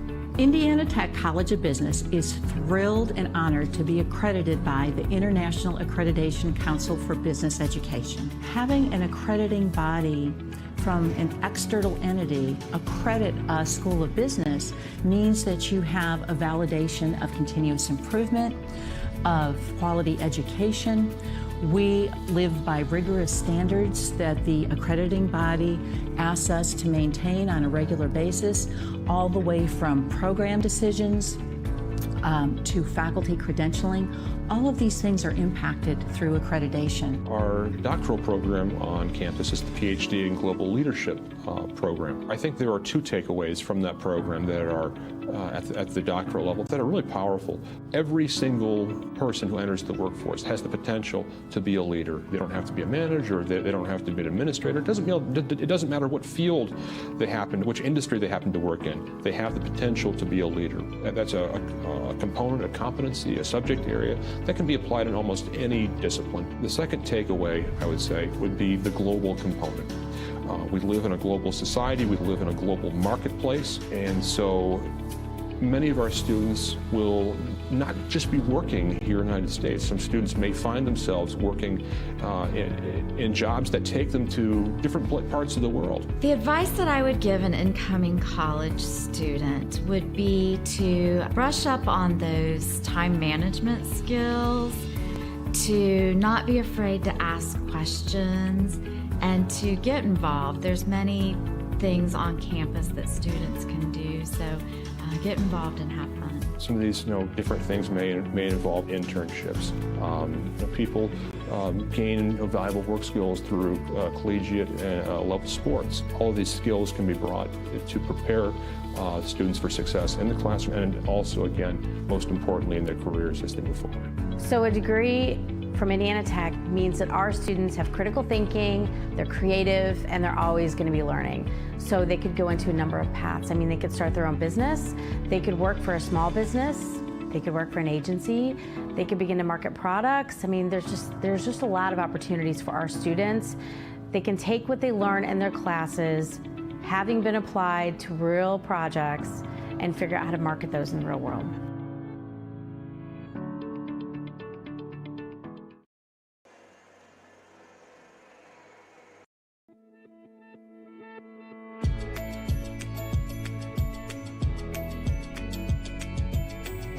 Hi, I'm Paxton, and I'll be your tour guide today. Behind me, we have Pearson Hall. This is one of our freshman dorms on campus. Today, I'll be showing you dorm rooms. Come inside. The only way to get into campus is if you have an ID card, so you'll have to swipe into all the dorms. And then over here, we have an intercom system. So through every dorm, we have these dial buttons within the dorm rooms and then outside. So say you're visiting somebody, you don't live here, you would dial their room number, and then you can actually call their room, and they can unlock the doors to the dorm through the intercom system, and you can talk to them. They can see you through a camera, and they can unlock the doors for you so they don't have to leave the room. It's really nice to have. So right here we just have our main lobby. Every floor has a lobby. In the lobbies we just have TVs and stuff. You can watch movies, play video games. You can hang out with friends, do homework, play card games. It's just a nice little hangout area to have. And then right here, this is what we call our RA office. So every single night there will be an RA in the office. They're just there for your needs if you have any issues with toilets or sinks or anything being clogged. They'll always be in there for your help. If you have questions about anything, you can always come see an RA here. And then over here, we have mailboxes. Every student has a mailbox. They are really small. The only thing they can fit is card-sized items. Throughout campus, you'll see our mail room when you go on your actual tour later on, and that will be in one of our other buildings where you'll receive bigger packages. All right, so here's the laundry room. So in the laundry room, you don't have to save quarters or use quarters. I know it says 25 cents, but it is included with living on campus. And then there's one on every floor and every side of the floor, so there's 2 on every floor in Pearson. So every student has keys to their dorm. And then as you come in, you will see our intercom system right here that I talked about in the entranceway. So this is where you would unlock the door for visitors, talk to them. And then one really nice thing about it is there is a security guard button right there. So if you were to have somebody calling your room constantly at 5 o'clock in the morning because some student forgot their keys, you could actually press the security guard button and it will lock them in that little box that we entered to into the dorm. It'll lock both the outside doors and the inside doors and call security. So it also has a nice safety measure within your room. You don't even have to leave your room for that. So it's really nice. And then as we enter in this way, you'll see this is the half of our room looks like. So there's this, and then on the other side of the suite, there's a mirrored room that looks exactly like this. The desk, the dressers, and the closets, and all of the drawers and stuff all come with. You can decorate it any way you'd like, and then mini fridges, TVs, anything like that you would bring here. And then through here we have our bathroom. So then as we come into the bathroom, you'll see that this side of the room has their own sink and toilet, and then as you come through, there's one shower shared between the 2 rooms, and then this side of the room has their own sink and toilet, and then there's the mirrored room right here. So then they share a little common space out there, and then this is the exact same stuff, and it's all the same. Here we have CalFlush. This is our other freshman dorm on campus. It is across the street from main campus. We'll be showing another freshman dorm, the laundry room, and then the hangout lobby area. Come on in. So same thing as Pearson. To get into the dorms, you have to have a swipe card that unlocks and lets you in. All right, and then we have the same intercom system as we do in Pearson, and it runs throughout all of the dorms. And then in here is the lobby area where all the students hang out. We have a TV so people can hook up Xboxes or anything like that, DVD players, you can watch movies. I know RAs put on a bunch of activities down here. They do movie nights with hot chocolate during the winter. We've done pumpkin carving, and we watch a Halloween movie, and so that's all done down here. And then it's the same thing over here. You can do some studying, you can hang out with friends, you can eat dinner if you want. And like I said, you can hang out with your RA, hang out with your friends, do homework, but follow me to the next part. So same thing as Pearson, every student has keys to their dorm. So when you first walk in, it's different than Pearson where there's no like 2 mirrored room. It's just 1 room with 2 students. The shelves, the desks, the drawers, all of the the beds and stuff all come with. And then over here, it's the same for Pearson and Calbflesh. You can control the air condition and the heat for the room, not the entire dorm, which is so nice because then it's between you and your roommate, not through hundreds of people in one building. And then as we walk over here, you'll see that the sink is outside of the bathroom, which is so nice because obviously if your roommate's showering, you don't have to worry about not being able to brush your teeth or even use the sink or get a drink of water or anything like that. And then as we walk over here, you'll see only 2 roommates to 1 bathroom. And then the shelving space. And then instead of Pearson where they have closets, you would have this whole shelving space and hanger area. And then same thing as Pearson, we have the intercom system over here where you can press a security guard button, you can talk to them, and then see them through the camera. Calbflesh also has mailboxes. They're the same size. They fit card-sized items. And again, if you have any bigger packages, we do have a mailroom on campus. So then through here, this is the laundry room. The difference between Pearson and Calbflesh is Calbflesh, there's only 1 in the whole building and it's on the first floor, whereas Pearson has them on every floor. But it is the same as they are included with living here, so you don't have to use quarters. It's free to the students. And that concludes the tour. Thanks for coming with. If you guys have any questions, feel free to reach out to your counselor. Hope to see you around campus. Go Warriors!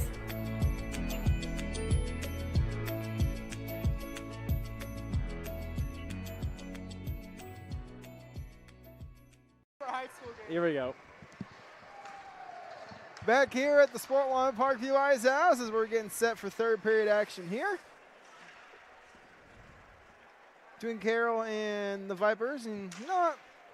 We'll do a quick Tim Hortons ad. Waffle breakfast sandwiches are dropping at Tim's. Our sweet, fluffy maple waffles, packed with a fresh cracked egg, savory sausage, or sizzling bacon, and melty, gooey cheese. The Maple Waffle Breakfast Sandwich, made to make your day. It's time for Tim's.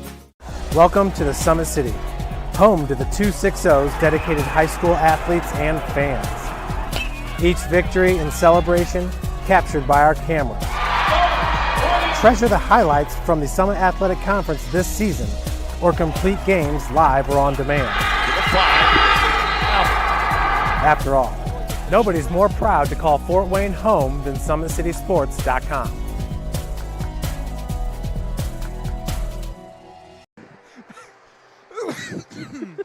Okay, as we get set for 3rd period action now. Carroll still on the power play here for the next 36 seconds. Once again, time off, lovely.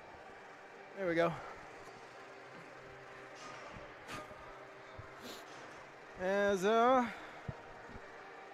having a disagreement on who's taking the face off here. Looks like Ormsby's going to take it, as is clear down the ice.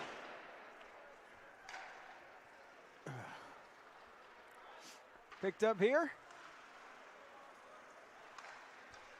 by Kraus. 20 seconds to go here. They're in the zone on the attack.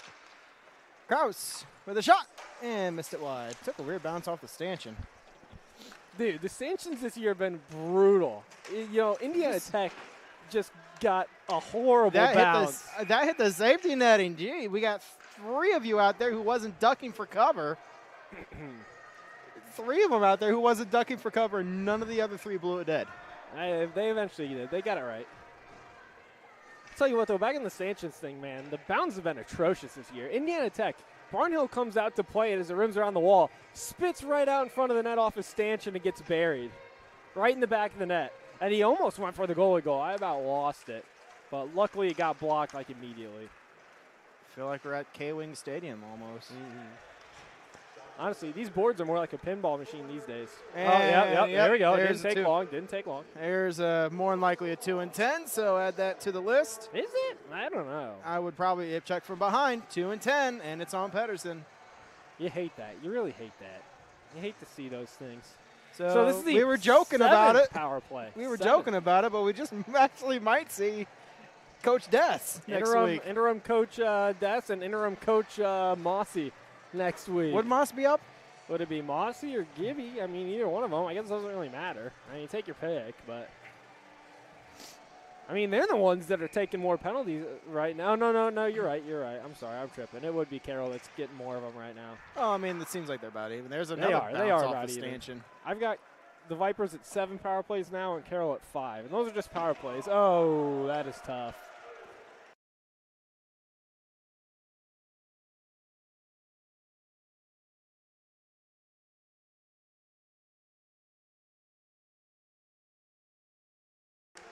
Out to the point. There's a shot wide of the net as it rolls out of the zone.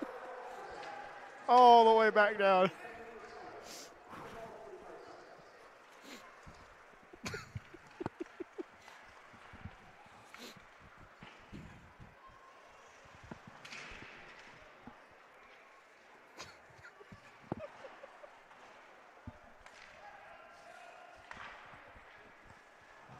Here's a chance in front. Save me.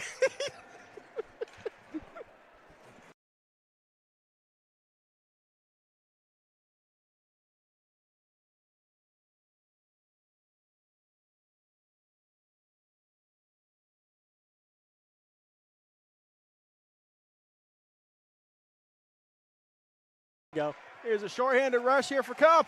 Oh. Cup, nice move there. And he gets pushed off the play. So we are not calling that. We'll call everything else. Here's Bertels. Up the near side. He gets hit there hard. Oh, yep. Whew.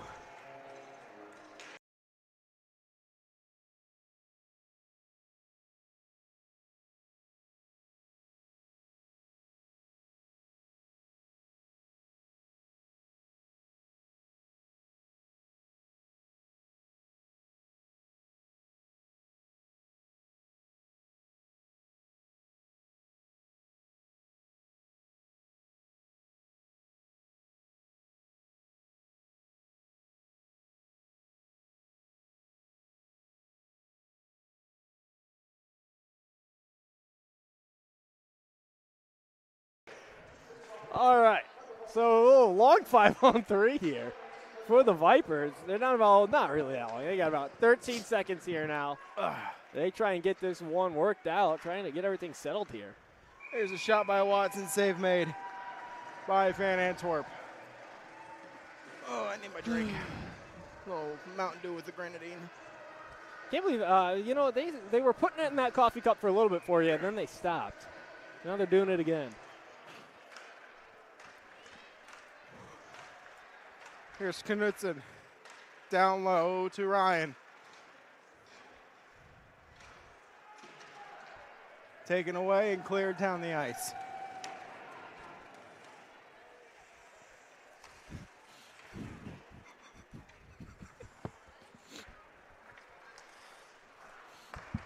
Pizza. Intercepted.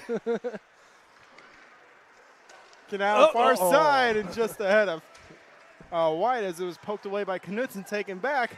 Yep, they got it. I don't even know why I'm raising my arm tonight. I don't need to. They're on top of it.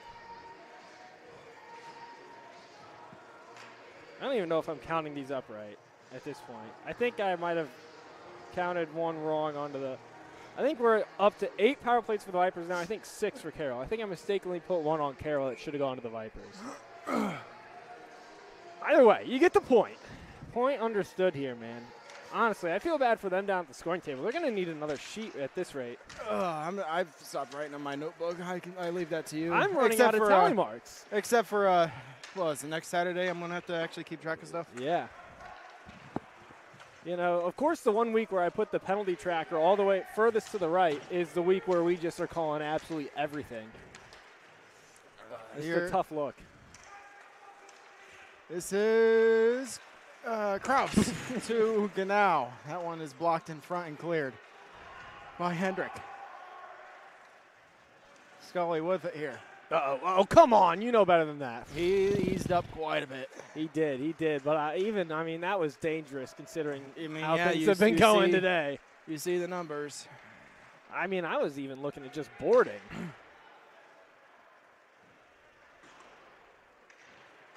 Here's Parks. Down low, looking for Bertels, takes a bounce. Kraus behind the net, and it rolls around far side. Carroll on a 55-second power play. Braun tried to jump back over the door, and they opened it on him.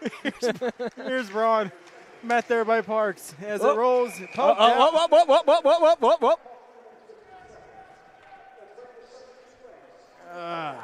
So Rossworm had it covered, and Cup got a stick on it to knock it out of the glove. Without the whistle. There was no whistle.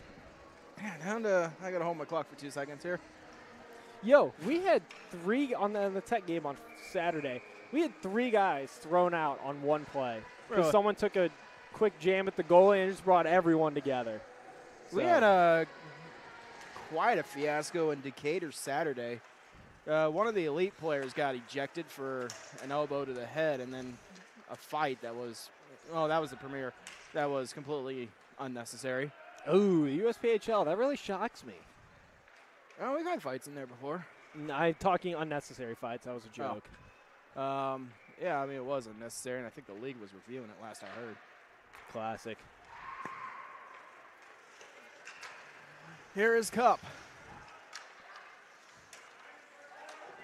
Out to the blue line here. 10 seconds to go on the power play. Down low. Here is Braun. Short angle try. Sharp angle. Oh, popped loose. And Oh, yeah. You got to call that. You got to call that. That is a cross check. The standard that's been set tonight, you got to call that. It's clear as day. I don't think they are.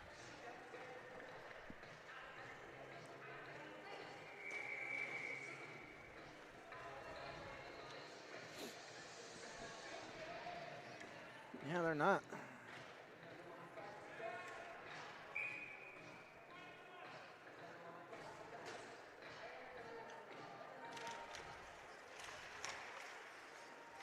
Here's Carteau. His shot blocked, gets it back. Carteau, a couple moves there as it's redirected to the far corner. As it is picked up here. Down low. You good over there, homie? Well, I was just getting anxiety. I thought we were going to get, something more going on there. And I also then realized this is one of the rare moments of the game that we are at 5-on-5. Oh, yeah. Inside the zone here. And just, the surprising amount of power plays, we've only had one power play goal. I know. That's crazy. That's crazy. And we've had a combined, oh, gosh. 14 between the two teams. It's only one power play 8 goal. + 6, yeah. Now, with that said, that is a full credit to Rossworm because that guy has been holding them in it. Well, granted, the Vipers have not had hardly any shots. Well, they've got 7 still, shots. he's had to make the save when he had to. I agree, but in terms of the burden of, overall putting goals on the board, it's very much on Carroll to put the goals up tonight. And Rossworm has been the one, shutting them down in large part. It's been over a period now since Carroll scored. Wolf over to the far side. Here's Kraus. Kraus with a shot, save made, rebound pops out. Kraus far side now, poked away by Scully. Out to the blue line, Phillips with a shot, tipped in front, save made. Rossworm has the rebound. To pivot back to our state conversation and kind of tangent to what I just said, in terms of Carroll, I think my big concern about Carroll at the moment would be, last week against Homestead, they scored 5, but it should have been more. This week they've got 3, but it should have been more. If you can dominate these teams and not score, how are you going to expect to, score when you're not dominating teams in the state tournament is my question. So that would be my only cause for concern right now for the Chargers, is that they just are not putting enough pucks in the back of the net, considering the shots and opportunities they have.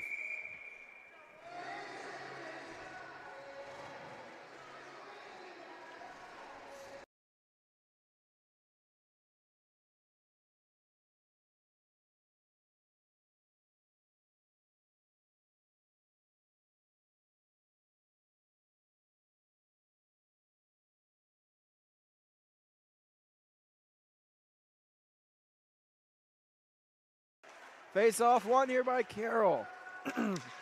As it rolls out of the zone. And that's not called. That's what I'm saying. They're both looking at it, too. They're both watching it. Okay. Here is Bertels. Onside. As it is rolled out to Ganau. Looking up ice for Braun. Gets around the defense. Braun by himself. Save made, Rossworth. And there you go.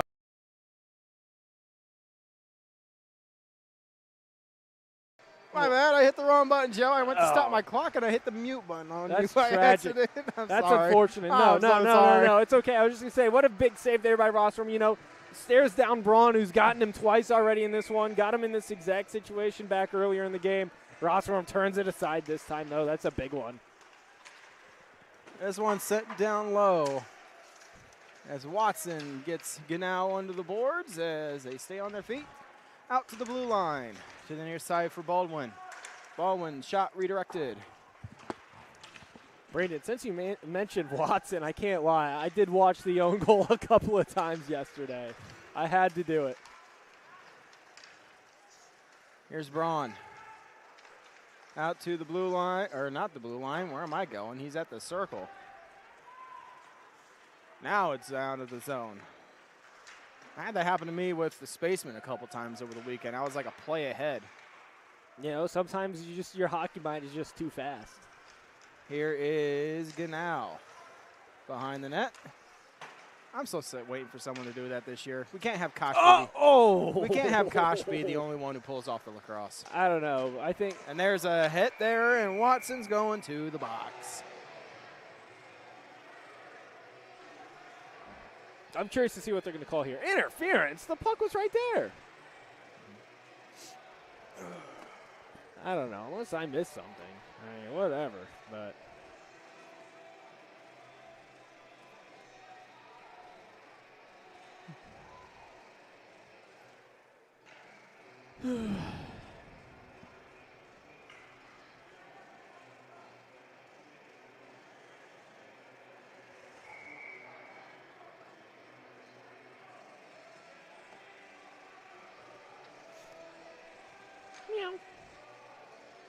Face off far side here. Here's a easy shot wide of the net.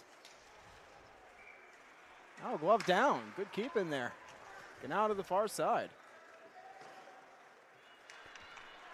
And he thought it was a play with the high stick, so he didn't touch it. Here's Ormsby with a shot save made there by Van Antwerp. I was going to say, I know it's a bouncer, but I'm like, you're not going to, try and at least knock it down, grab it? I think he thought it, because the way it kind of bounced off sense. of, I think Kraus. I think he kind of thought that it was, or not Kraus, I think it was White. The way it bounced off his stick, he probably thought it was a play with a high stick, so he didn't want to touch it. That would make sense.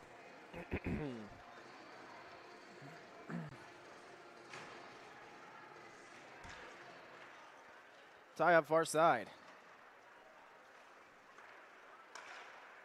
Here's Braun into the zone here. Braun feeds to the slot. It is broken up. That's a 2 and 10. See you later. See you later on that one. Yeah, that's a no doubter.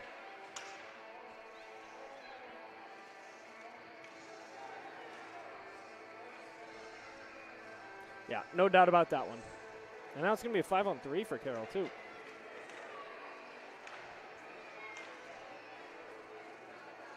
You might as well put another one in there. I'd be stunned if that is not a 2 and 10. Yeah, they might even be talking about this for a major. No, they're not. Okay.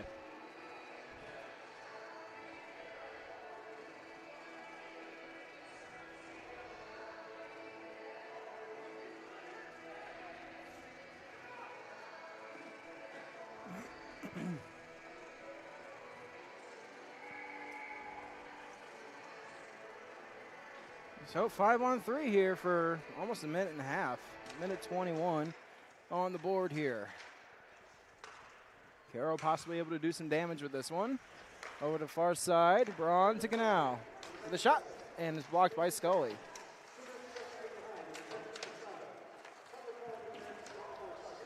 Backhand try, that's stopped. Another opportunity, save made. Rossworm, and it's cleared out.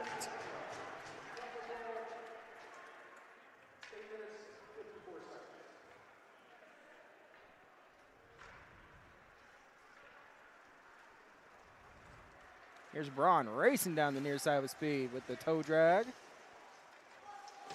He's running up high. Yeah, absolutely. Absolutely. We got another penalty. That one's wide.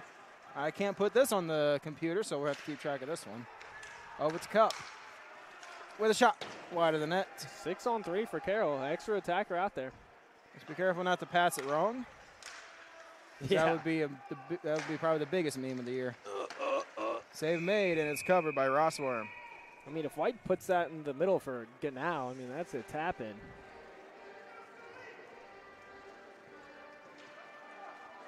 It looks like Scully, and we're having a Box party. Yeah. Box party for the Vipers. That bench already looked like they were kind of shorthanded tonight, and it is getting increasingly shorthanded. Someone about blew a tire over there getting on the bench, it looks like.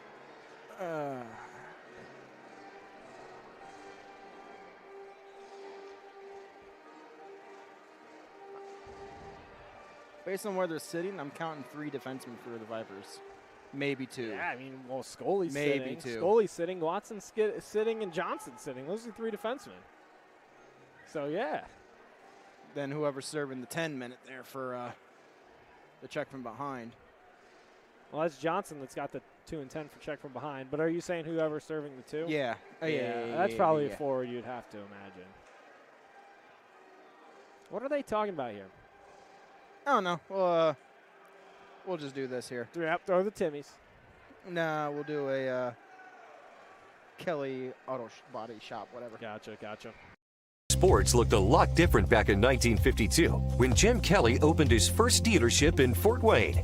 70 years later, that original dealership has grown into the Kelly Automotive Group with 14 brands in 3 locations, including our new Fort Wayne Auto Mall and Kelly Chevrolet on Lima Road. Fort Wayne continues to support our local teams and businesses. Thank you for 70 years. We could have never done. Back here at the Sport One Parkview Ice House, as we had the Kelly Automotive Group on the call on that one. Rolls out of the zone. So now Carroll's got a even longer 5-on-3 because when Watson comes out, you're going to have another 1.5 up there probably, I would still think, for. Yeah, I got to be ready here, too.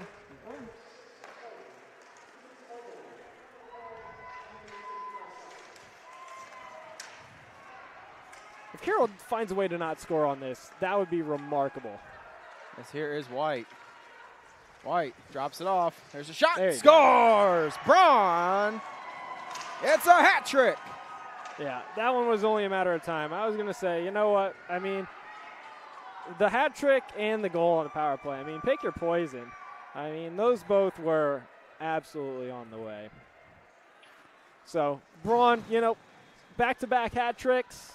And Ganau, I think, has been fairly uninvolved on these, too. So, also opening up a bit of a lead in the scoring race. And then, Vipers are going to just keep taking penalties and be 5-on-3. Eventually, the best team in the league is obviously going to, score at some point. And if they didn't, I would be a little bit concerned. Yeah. Regardless of who they're even playing, When you have, there's an argument to be made that they're playing the second best team tonight. So, when you have nearly 5.5 minutes of 5-on-3 time and you don't score, that would be very tough. Here's Lalonde to Wolf. Takes a bounce and it rolls to the far side. Still loose here. Out to the blue line, Carteau to Baldwin with a shot just wide of the net. Carroll still on a power play here for 1:20. Here's Carteau with a shot towards the net. Save made. Rebound pops out. Overbay trying to get a stick on it. Loses the footing and it's cleared down the ice.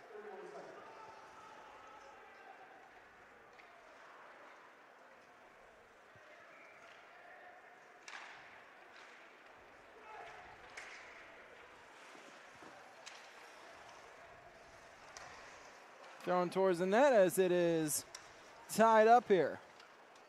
Picked up, goes out to the blue line, and it rolls out of the zone.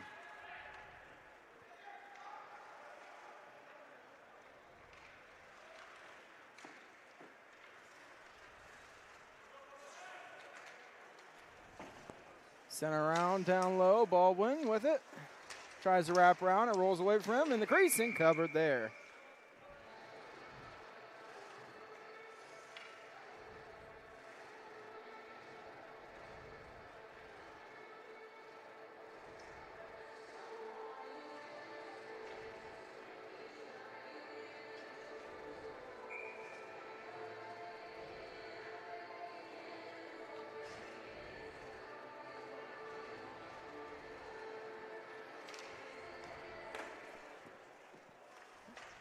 This one cleared out to the blue line, glove down by Ganal.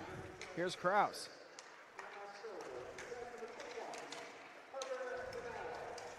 It sounds like they're adding assists or something there. Rostrom has it and covers.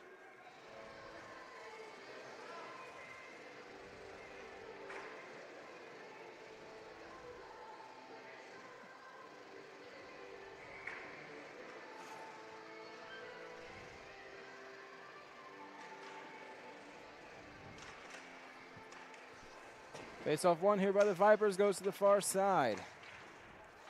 Here's Parks.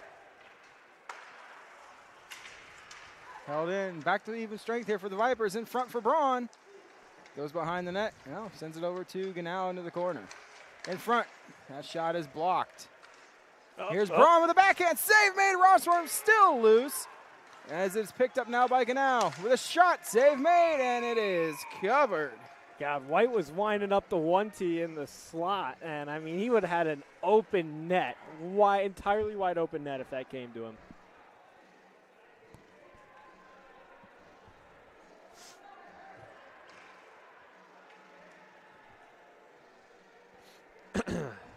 I will be interested to see how shots on goal for this period end up.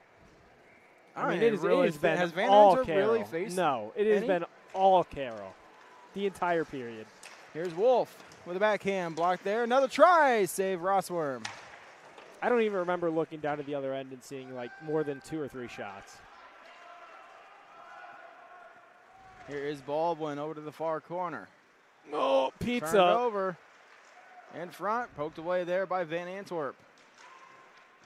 2:03 to go here. Yeah, we're about right on time, actually. There's a shot off the post, and it bounces out and cleared off the wall, held in by Watson. There's a shot save made, loose outside the crease, picked up and cleared to the blue line, and it rolls out to center. As everybody went ducking. Yeah, I don't know if that was partially because of who was taking the rip or not, but yeah, no thank you on that one from me as well. I would be out of there. Watson with it. Feeds up to center ice. And, yep. He thought about it for a second. Then he decided, yep, let's do it. I'll laugh if those are the penalties that put them I'm over about the to say, edge. you think we're at 12 yet? No, I don't think so, but we're very close. I've got each team at 8 power plays. Oh, you got to remember, there's more than I know, 8. because you got a 2 and 10, at least one. I think we had coincidentals, too, a couple times. So they might be. They might be. 12. I think we are. I think we're at 12 both sides. If we're not, I mean, it's got to take one more for somebody. I would actually laugh if that is what puts him over. I think it did. Is that because he watched that? He didn't even call it at first, and he was like, you know what? Yep. I think, in all honesty, that is what just put him over the 12 limit. That would honestly just be chef's kiss on this one. Because if I'm remembering right, 8 power plays each. Yeah. Both had a 2 and 10, so there's 10. Did they really both have a 2 and 10? Yeah. Gosh, I mean, I might have to ask more. I think one had 2 and 10. I know. I mean, the Vipers at least obviously did. I mean, I guess I can find out. It's not like we really have much to, take care of at the moment. Here's a chance though for Whistler wide of the net. Yeah, get a track on that. I think that those two right there, those two coincidentals, put them over the 12 limit. 1 minute to go here. Carroll did not. There it is. Carroll did not have a 2 and 10. What are we getting now? I didn't even see it. Penalty here on maybe Lalonde. he did. Maybe he did. Yes, Carroll did. I'm about to say, I think it's one each. Pedersen did. It was a longer one, so I check. thought it was just a shots on goal intermission text. Okay, so what are we at now? This is another power play for the Vipers? Yep. Yeah, cross no, check. it's got to be. We're has over to be. 12 both sides either way, so it almost has to be. We'll be seeing interim coaches probably next week. Yeah, I mean, what? 1 coincidental, 2 coincidental. That's 4 penalties right there. You include the 8 power plays and then the 2 and 10s. I think that's we 12. absolutely are. I'm with you.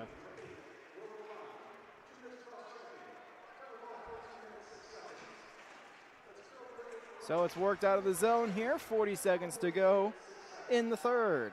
Phillips hard off the wall down the ice.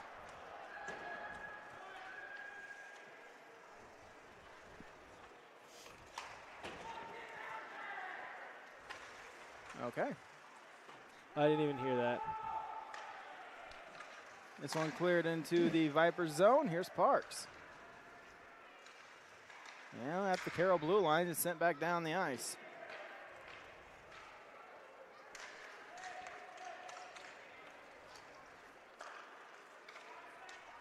Ormsby picks it up here with 3 seconds to go. Yeah, that's about right. That's about right. Uh-oh. That's another one. It's a 4-0 shutout here for Carroll. Where'd my sheet go? There it is on the floor. They've still got a whole nother one of these to go, baby. Back-to-back shutouts for Carroll. Yeah, it is. And 5-0 for last week and then 4-0 tonight. Yep, and in dominating fashion. We'll see what the official numbers are for shots that period. Well, join us at 9 o'clock here when we return here on Summit City Sports.